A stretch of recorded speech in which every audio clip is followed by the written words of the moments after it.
even after he purchases and has all these things done, for a person, if you compare this to fasting, person abstains from eating, drinking, and sex from dawn to sunset. But the associated things are, he should abstain from false speech to acquire the benefit. He should abstain from false action, from all the things which are haram. These are ancillary things, and then he will achieve the objective. Now, that person wants to go to America. But what is his objective? Some people may want to go to America to study. It's a country where you can get education. Some people want to go for sightseeing. Many people, they want to go there for prostitution. Many people want to go there to have drugs. Some people to have alcohol.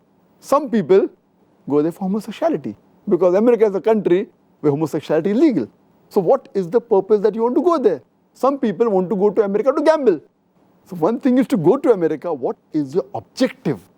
So if some people fast, not having the objective, some people may fast to diet. Some people may fast to lose weight.